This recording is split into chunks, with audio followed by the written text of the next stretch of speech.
mula menyembelih korban itu sunat muakkad. Orang yang puasa lagi bukan sahaya, ia korban akan dirinya dan anaknya yang kecil, dan bagi tiap-tiap orang yang ia jadi wali baginya pada hari Aid Raya atau hari Tasyrik sekurang-kurangnya 3 hari selepas hari Raya Aidil Adha, dan memadai pada korban seekor kambing yang sudah berumur 2 tahun masuk kepada ketiganya, atau seekor kibas yang berumur cukup setahun cukup, atau sudah bersalin dan gigi yang hadapan, dan jika tidak sampai umurnya setahun sekalipun, dan aulanya, yakni aula korban daripada kambing dan kibas itu seekor lembu atau kerbau yang berumur 2 tahun masuk kepada yang ketiganya, dan yang afdalnya yang afdal daripada yang tersebut itu seekor unta yang berumur 5 tahun masuk kepada 6-nya. Mana satu bahagian kat sini? Tak ada. Yang ada kambing, lembu, kerbau, unta. Kat mana kedudukan satu bahagian? Dari Abu Hurairah radhiyallahu anhu, Rasulullah sallallahu alaihi wasallam bersabda yang bermaksud, sesiapa yang mempunyai kemampuan lalu dia tidak berkorban, maka jangan dia menghampiri tempat solat kami. Hadis riwayat Ahmad dan Ibnu Majah. Kat sini, oleh sebab dengan hadis ni, mazhab 4 berbeza pandangan, berbeza cara ambilan. Ada yang memahamkan siapa yang mampu, ada duit tapi tak korban, ada duit ataupun ada binatang korban tapi tak korban, jadi jangan hampiri tempat solat. Maksudnya berdosa, haram, berdosa. Satu. Dan daripada hadis juga kita dapat faham, bukan berdosa, maksudnya nak bagi tahu kena buat bersungguh-sungguh. Jadi dia sunat, tapi bersungguh-sungguh. Sunat makan, kita dalam mazhab Syafi'i ada sungguh-sungguh ni. Ada duit tak buat, jangan nak geng. Sebab maksud bersungguh-sungguh, bukan nak kata maksudnya tak nak kawan dia terus, nak geng itu maksudnya bersungguh-sungguh. Apa ni? Jadi ada beberapa pendapat yang keluar daripada hadis ni. Dan ada juga yang kata sesiapa yang berkemampuan lalu tak berkorban, jadi tak boleh sembahyang raya. Jadi macam-macam.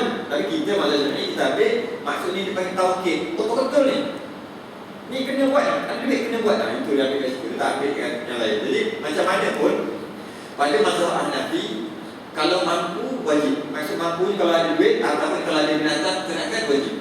Ada seekor kambing, duit makan ada, masuk hari raya wajib.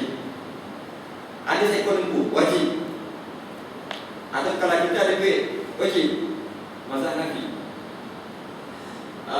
Jika mampu, maksud mampu tak ada duit, jadi cukup makanan ataupun duit untuk 4 hari raya untuk makan. Raya pertama, 2, 3, 4 hari tasyrik semua tu cukup duit. Kalau kita kata kita ada anak semua, sehari kita makan masuk RM50 untuk makan. RM50, 5 kali 4, 200. Ada RM200 dan ada RM600 tu tahun ni. 600 kalau katalah RM600 satu bahagian, ada RM600, jadi 800. Ada 800 pada malam raya tu, malam takbir tu, maka wajib dia. Kalau tidak berdosa pada mazhab Hanafi. Kalau susah nak cakap lah, nak kira 40, nak kira anak, nak kira isteri, nak kira rumah, bayar sewa lagi, bayar sewa kereta, susah macam ni lah. Siapa pakai Android? Wajib. Sapi sahokok wajib. Boleh? Sapi sahokok wajib. Siapa pakai iPhone 6 wajib. Senang macam tu. Maknanya dia lebih senang. Itu kita macam tu. Wajib korban pada mazhab Hanafi. Mazhab Syafi'i masih lagi senang makan. Hujah dia kata kenapa jadi wajib juga tu, sesiapa yang menyembelih sebelum dia solat hari Allah, dia hendaklah mengulanginya. Kata ni hadis Nabi, hadis riwayat Al-Bukhari. Sesiapa yang menyembelih korban sebelum dia solat hari Allah, maka hendaklah dia mengulanginya, mengulangi korban tu. Okey. Dan korban itu adalah sunat pada mazhab Syafi'i. Jadi kat sini kita dapat faham apa? Kita faham. Kalau ulama dia faham tadi, Tok guru dia faham tak? Kita dia tak faham. Sebab kita macam sesiapa yang menyembelih sebelum dia solat raya tu, hendaklah dia mengulangi. Maksudnya pertama tak sah lah sembelihan dia. Korban dia sembelih sah, korban tak jadi korban, jadi kena ulang balik. Tapi yang dia sembelih korban tu yang sunat, bukan yang wajib. Jadi kenapa nak ulang balik? Faham? Kenapa? Maksudnya kat sini yang sunat pun boleh qada. Ni qada ni. Siapa yang buat sebelum sembahyang raya, kemudian dia buat kemudian baru sembahyang raya, maka hendaklah dia qada balik korbannya. Tapi sunat. Kat sini kita dapat faham keluar macam-macam hukum daripada hadis yang pendek ni. Sunat boleh qada. Ibadat sunat boleh qada. Macam saya dah cakap lah, solat ba'di al-qabliyah tadi, qabliyah isyak tadi kita tak buat. Kalau tak buat, qada dia lagi. Sahaja aku solat qabliyah isyak, dah tak payah qada. Tak payah qada. Sebab apa tak payah qada? Sebab dia masih lagi dalam waktu isyak. Sahaja aku solat qabliyah maghrib pada ni, qada. Sebab apa? Maghrib dah habis. Walaupun kita buat selepas, dah nama qabliyah kan sebelum. Tak, betul sebelum itu afdal 51. Tapi kita boleh juga buat selepas sembahyang, tapi biasalah selepas kurang lagi. Dan kita boleh buat bila dah habis. Kita boleh buat tahun lepas sebenarnya, qada solat sunat Aidilfitri. Bila dah 3 tahun terlupa. Kan kadang-kadang kita naik bas sampai Allahumma dah pukul 9 orang dah sembahyang. Tak sembahyang lagi. Padahal sembahyanglah seorang-seorang. Tak payahlah lupa. Sembahyanglah seorang-seorang. Tapi dia tak sembahyang. Sekarang dah belajar, oh rupanya boleh qada. Jadi caranya macam mana? Caranya sekarang tak lagi. Sahaja aku solat sunat Aidilfitri yang 3 tahun lepas, qada'an lillahi ta'ala, dapat pahala. So, dan begitu juga dengan ibadah-ibadah lain. Kita biasa bagi dekat sembahyang Jumaat RM10. Setiap kali Jumaat RM10. Masuk tabung yang gerak RM10. Pada hari itu tak bawa duit ke, tak ada duit kecil ke, tak kisahlah. Terlupa ke, tertidur ke, panjang sangat khutbah, tak bagi. Lepas tu balik, macam dah lupa. Alamak. Jadi cara macam mana? Pergi bila-bila esok ke, ataupun nak Jumaat seterusnya ke, tak kisahlah. Bila datang balik ke masjid tu, saat ni derma ni sedekah aku RM10, kontok yang hari Jumaat hari tu tertidur, dapat lebih besar pahala daripada letak dia. Sedekah juga kan, pahala besar juga.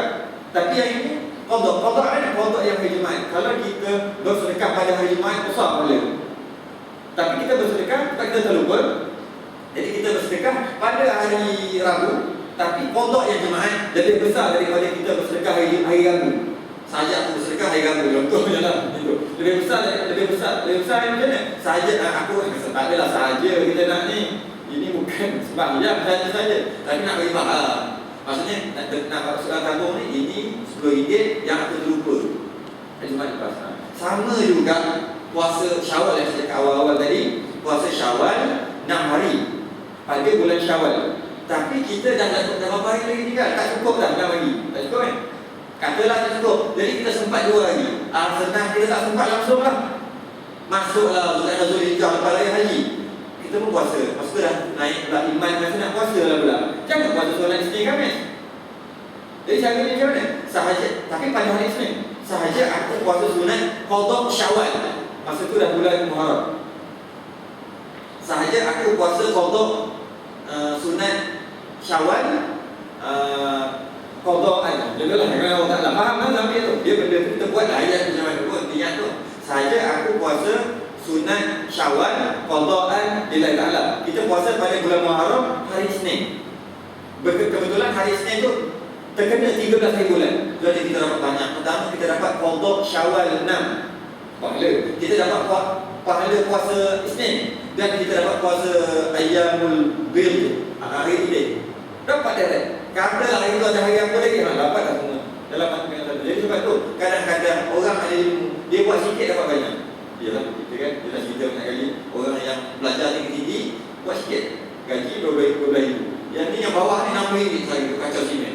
Kerja orang penat. Sebab apa? Sebab dia tak ada ilmu dah. Orang ada ilmu, dia boleh buat dapat banyak. Orang tak ada ilmu, dia buat banyak dapat sikit. Jadi daripada hadis ni, ulama dia buat keluar macam-macam. Yang salah satunya ialah sunat boleh diqada. Ibadah sunat boleh diqada. Okey. Baik, sama juga solat witir, solat semua solat atau apa sahaja. Okey, habis. Mazhab Syafi'i sunat muakkad yang macam mana kita baca tadi. Pengarang kata Syekh Daud Al-Fatani bermula sembelih korban itu sunat muakkad. Sunat muakkad ni dipanggil sunat kuat betul. Jadi mazhab Hanafi kata wajib. Mereka ada hujah mereka. Jadi kita kata sunat muakkad. Kita pun kena ada hujah kita. Mana hujah kita? Ini hujah kita. Ada satu hadis daripada Nabi SAW yang bermaksud jika telah masuk 10 hari pertama bulan Zulhijjah. Ini hadis apa? Hadis yang potong pukul. Apabila telah masuk 10 hari pertama bulan Zulhijjah dan ada di antara kamu semua yang ingin berkorban, maka janganlah memotong rambut dan kukunya walau sedikit. Hadis Muslim.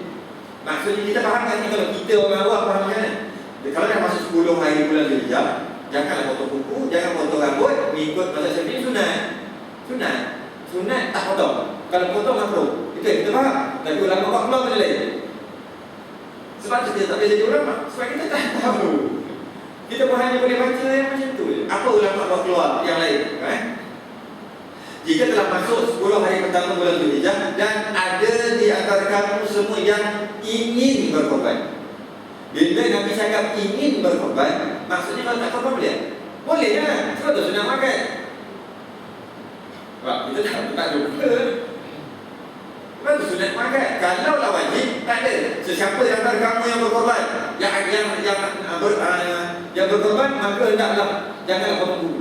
Maksudnya tapi yang ingin berkorban. Bila yang ingin berkorban, kalau tak ingin, tak payahlah. Simpan buka, tak payahlah potong bulu. Maksudnya bila ingin, maksudnya sunat lah. Kalau tidak, wajib kat situ. Dan dalam banyak-banyak sedekah dalam dunia, sedekah yang paling afdal ialah korban. Kita kena letak. Kalau kita bandingkan derma anak yatim, besar fadilat dia. Derma RM550 ataupun RM600 lah, tahun ni 600 lebih 550. Tak tahulah, katalah RM600. 600 derma dekat anak yatim berbanding korban, besar korban. 600 bantu orang miskin, besar lagi korban. Berbanding korbannya, korban 4 hari je. Berbanding korban, jauh kita pergi sedekah dekat masjid surau, bayar api surau, bayar api masjid, sedekah, infak, tolong orang susah, orang yang terbulu tak makan. Kalau dia tak makan, dia mati. Bila kita bagi dia makan, dia dapat melangsungkan hidupnya. Betul lah. Tapi besar mana? Besar. Mana besarnya korban? Korban. Sebab orang tadi kita bagi makan supaya dia melangsungkan nyawa, dia masih lagi ada nyawa. Tak tahu lagi nak mati ke tak. Tapi kalau tak makan, dia mati ni. Tapi kalau korban dah rupa mati lah. Tunggu tu lah bila korban dia lah. Jadi kalau dari segi pahala, besar korban. Tapi dari segi aulawiyat, mungkin kita kena tolong tu. Kalau pada hari raya korban, pada hari raya korban, pada hari kita nak bayar duit tu, kita terjumpa orang yang nak mati ni, takkan nak kata besar korban. Tak ada je tu. Tu aulawiyat, tu cerita lain. Tu fik aulawiyat, kita kena tolong lah. Dia nak mati lah. Kita dah ada ngam-ngam jangan terus. Nak beli nasi, tak boleh, nanti tak cukup duit. Kita pun biar akan mati. Tak boleh. Tapi dari segi pahala, walaupun kita pun kena tolong dia, kita tolong, kita dapatlah pahala. Tapi kalau lah kita tak tolong dia, kita buat korban, maka pahala tu lebih besar daripada dia. Tapi masalah kita telah membunuh dia pula, kita lain tak. Jadi nak kira sedekah yang paling besar adalah korban. Masuk sedekah apa? Sedekah sunat. Tak termasuk zakat fitrah, wajib. Zakat tu harta tu, zakat emas, zakat tu semua wajib. Wajib memang yang besar lagi, wajib ni yang sunat. Sedekah sunat yang paling besar adalah korban, yang paling besar. Jadi kalau kita nak buat benda-benda apa-apa dengan duit, lebih baik kita buat korban. Dan yang terbaik buat korban dan buat yang lain lah. Itu yang terbaik. Tapi kita tak faham. Kadang-kadang kita sibuk dengan benda lain, korban kita buat macam main-main. Sebab apa dia paling besar? Sebab ada mazhab Hanafi kata wajib. Bila wajib, dia jadi sangat dituntut, sangat dituntut. Okey. Dan ingat, kita buat korban untuk mendapat keredaan Allah dan diampunkan dosa-dosa kita sebelum darah lembu kambing unta tadi mengalir jatuh ke bumi. Sebelum jatuh tu dah dosa kita dah diampun dengan syarat-syarat. Dengan syarat ikhlas, betul saya buat. Betul dia cakap lagi. Betul. Bagaimana tak betul? Jadi sembelih. Ikhlas, betul. seterusnya, maka sebelum darah jatuh tu dah diampunkan dosa. Besar tak besar korban ni. Kalau semua orang buat korban, maksudnya berapa ekor kat sini kan? Maksudnya buat korban tu bukan seekor-seekor, macam satu bahagian. Okey, dan kita tujuan untuk mendapat keredaan Allah. Ingat banyak-banyak kali.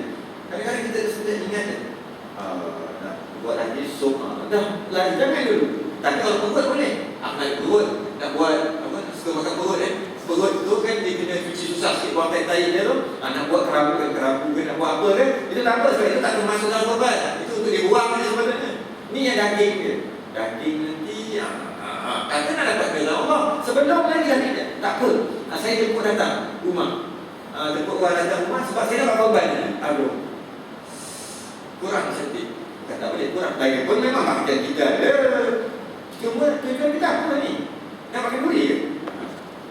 Yang terbaik bukan macam itu. Walaupun boleh buat. Okey. Jadi dan macam mana pun pada kita Maqla'il Badrain yang tak bawa hari ini sebab bukan tak bawa tak sampai lagi post dia ada tulis kat situ. Yang buat kitab Maqla'il Badrain ini adalah cucu saudara kepada Syekh Datuk Fadhil. Minggu depan saya potong state lagi. Sebab kalau sekarang potong state yang Jawi tak tahu tak ada baca. Yang Rumi dalam pos. Okay. Jadi kitab kita Kifayatul Muhtadi dikarang oleh cicit saudara Syekh Datuk Fadhil ni. Kitab Maqla'il Badrain dikarang oleh cucu saudara Syekh Datuk Fadhil ni. Nampak hebat ni Syekh Datuk Fadhil ni. Jalan-jalan sangat hebat. Kitab dia macam mana? Dia tambah sikit. Yang dimaksudkan sunat muakkad ialah sunat muakkad pada sunat kifayah setiap tahun. Kita biasa dengar fardu kifayah. Fardu kifayah maksudnya bila seseorang atau sekelompok tu dah buat, orang lain terlepas daripada kewajipan tu. Tapi kalau semua tak buat, berdosa. Okay, itu fardu kifayah. Sunat kifayah macam tu. Cuma dia bukan dalam bentuk karya, dia dalam bentuk dalam rumah. Kalau satu rumah, dalam rumah tu ada 10 orang. Jadi di atas kepala setiap orang adalah sunat kifayah, sunat yang sangat betul kena buat. Seorang pun buat. Bila seorang buat dia korban, yang lain jadi sunat. Tak jadi dah tak jadi sunat muakkad. Itu maksud sunat kifayah. Walaupun dia sunat masih lagi besar. Masih lagi besar. Cuma dari segi taraf yang begitu. Jadi kalau ada 10 orang, seorang yang buat, jadi kita tak boleh cakap lah yang orang kedua tu buat sunat muakkad. Ada kena sunat. Sunat. Yang sunat muakkad. Dan berlaku beberapa khilaf, saya nak ceritakan khilaf sebab korban ini adalah ibadah yang fadilatnya secara bersama, secara kolektif. Dia bukan seorang-seorang. Dia macam sembahyang berjemaah. Itulah korban. Dia bukan seorang-seorang. Ibadah berjemaah. Jemaah macam mana? Berjemaah di dalam keluarga. Bukan jemaah dekat luar. Kalau jemaah kat luar sudah kan? Satu pasal 3 macam seorang dah buat dah jemaah. Tak. Jemaah dalam. Pahala berjemaah. Sebab tu kalau katakanlah jadi dalam rumah ada 5 orang. Setiap orang buat korban 5 orang. Okey, untuk mengelakkan khilaf pada kali pertama terbaik. Okey, tak 7 orang habis 7 orang boleh dapat seekor. Okey, 7 orang. Jadi setiap orang pada tahun semua buat korban. Satu bahagian jadi 7. Jadi satu ekor 7 bahagian. Sangat cantik ini. Sebab apa? Sebab semua kali pertama buat. Okay. Semua kali pertama buat. Kali kedua pula dah tak cantik lah. Kalau semua nak buat. Kenapa? Sebab ibadah korban ada ibadah pahala fadilah dan secara kolektif. Jadi ketua keluarga sembelih buat hal korban, inilah korbanku dan keluarga. Itu yang Nabi buat. Nabi tak nak buat inilah korbanku kerana Allah Ta'ala tak nak. Mesti inilah korbanku dan ahli baik keluargaku. Inilah korbanku dan untuk aku dan untuk umatku. Mesti ada. Tak ada seorang. Sebab dia ibadah. Tapi macam mana pun dia berlaku khilaf.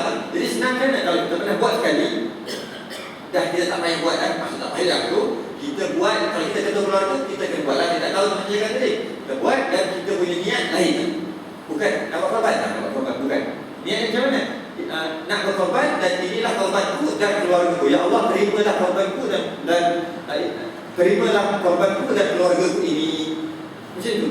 Kalaulah 5 orang dan 7 orang ada, kita nak buat seko, so hanya ketua tu. Ketua ni, ketua keluarga ayah lah, seko. Padahal dia ambil pun tak apalah kalau dia ada anak-anak ke apa, atau nak buat seko. Jadi siapa yang korban? Atas nama ayah. Tapi ayah bukan ni korbanku. Kalau macam tu memang harapan dia kata orang. Jadi inilah korbanku dan keluarga. Itu lebih baik.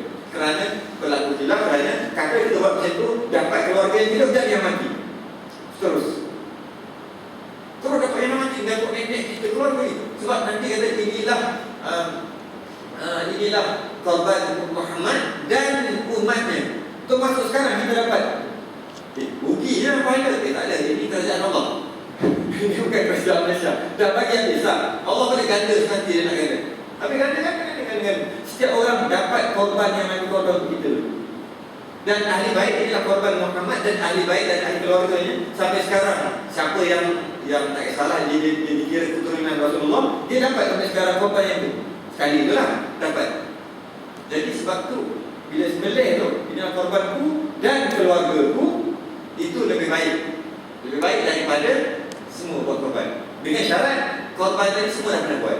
Untuk mengelak sebelah, kalau tak pernah buat, lebih baik buat dulu untuk seorang, untuk sendiri-sendiri dulu, kemudian baru buat. Okey. Dan seelok-eloknya dalam kitab Nailul Awtar karangan Imam Syaukani menyebut walaupun 100 orang dalam rumah tersebut. Dan ini kita tentu ni kita tak cakap. Katalah dalam rumah tu ada 100 orang, walaupun 100 orang tetap dapat pahala korban sama macam mana ketua yang tadi. Saja inilah korbanku, ya Allah terimalah korbanku dan ahli keluargaku. Kalau ada 100 orang dapat macam 100 ekor kambing, unta, lembu, satu bahagian. Setiap dapat ganda. Nampak macam tak adil, nampak macam rugi tak? Ini kerajaan Allah, jangan risau. Dia akan bagi sama. Macam kan kita kata bila kita sembahyang, ya Allah ya Tuhanku, jika ada pahala ini sedekahkan kepada datuk nenek moyangku sini. Dan kita dapat pahala, datuk nenek kita dapat pahala. Yang kita dah baca tahlil, lepas kita buat tahlil semua, kita hadiahkan pahala bacaan tu kepada yang ingin ditahlilkan tu. Yang ini tu. Jadi macam mana dia dapat? Kita takkan kita tak dapat. Kita mendapat tak. Sama juga macam bagi orang makan buka puasa. Sama semua. Dapat pahala kita, dia punya puasa tu dapat kat kita dengan tak mengurang pun dia. Semua sama. Yang betul keluarga buat korban, saya betul keluarga buat korban maksudnya yang lain anak dia lah. Ada tapi anak kandung ataupun ipar semua, menantu semua dalam rumah tu ataupun anak dia darah daging dia saja. Yang dimaksudkan dengan keluarga, yang dimaksudkan dengan inilah korbanku dan ahli keluarga. Itu maksudnya kan? Ahli keluarga dia dua. Kalau kita baca faraid dia dua. Satu yang dekat, yang kedua yang jauh. Yang dekat yang dapat waris dapat faraid itulah dapat. Yang jauh yang tak dapat. Tapi masih lagi ahli keluarga. Yang dimaksudkan adalah yang jauh. Yang jauh ni sepaling jauh selagi ada darah. Kalau ada darah maksudnya kalau ayah anak dia menantu masuk. Jadi dalam rumah tu, dalam kisah satu rumah, menantu, cucu kahwin, menantu cucu kahwin jadi apa? Cicit dan seterusnya dapat. Tapi kalau pergi ke abang dia mana dia? Abang dia lain rumah lain, sepupu dia mana dia tak masuk. Sepupu tak masuk. Jadi maksudnya di bawah daripada darah dia pergi.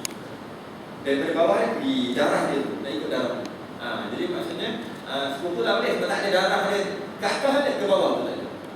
Dan yang kedua, adakah syarat dia maksudnya yang betul keluarga tu buat, yang lain belum pernah buat lagi? Itu yang saya kata tadi tu. Berlaku kalau pada mazhab-mazhab lain ada dan termasuk dalam pendapat dalam mazhab Syafi'i sendiri. Tak payah buat. Orang pertama buat, ketua memang untuk anak dia, walaupun anak dia tak pernah buat. Tapi cuma ada pendapat yang kedua. Pendapat yang kedua cakap yang paling afdal, yang pertama, yang bila ahli keluarga buat, maka dan diniatkan untuk ahli keluarga ni, maka dapat semua ahli keluarga. Okey. Itu yang paling afdal. Dan dapat tak kat ketua keluarga dapat. Dapat kat ahli keluarga dapat juga. Walaupun tak pernah buat. Itu yang pertama. Yang kedua, yang afdal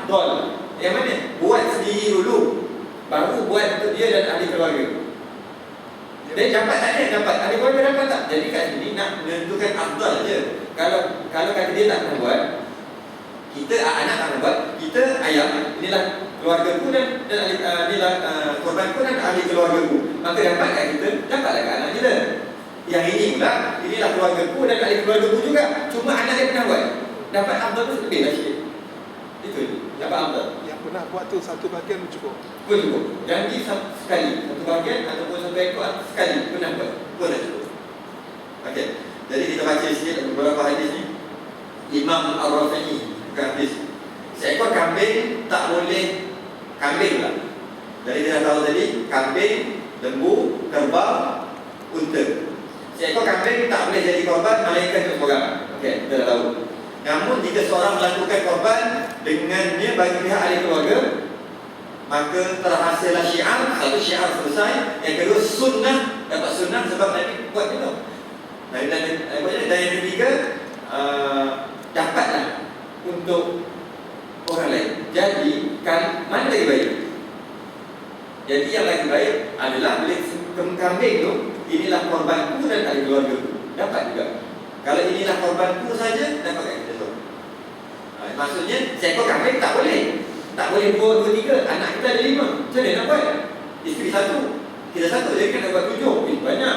Jadi caranya macam mana? Kalau awak tak ada duit, inilah korbanku dan ahli keluargaku. Ada ahli keluargaku. Maksudnya inilah korbanku, pahala fadilatnya untuk ahli keluargaku. Walaupun dia tak buat, dia dapat. Ataupun sebagian boleh. Masa nak sembelih, kita tengok lembu tu, inilah korbanku dan ahli keluargaku. Jadi adalah haji. Macam mana? Masa nak sembelih lembu, kalau habis satu bahagian. Boleh? Okey, nanti. Daripada kita seorang-seorang je. Kerana apa? Ini beralih kepada hadis daripada Aisyah radhiyallahu anha yang menceritakan Nabi sallallahu alaihi wasallam menyembelih korban dengan 2 ekor biri-biri. Dan baginda berkata, maknanya kalau biri-biri senang. Mereka, ya Allah, terimalah korban ini dari Muhammad serta ahli keluarga Muhammad. Muhammad dan ahli bait ahli keluarga Muhammad. Hadis riwayat Imam Muslim. Dan yang kedua, hadis daripada Abu Ayyub Al-Ansari yang menceritakan kami pada mulanya di zaman Nabi SAW melakukan korban dengan seekor kambing yang disembelih oleh seorang lelaki bagi dirinya dan ahli keluarganya. Macam mana Nabi buat tadi? Bila Nabi dah wafat, masa tu dah banyak dah orang Islam dah kaya.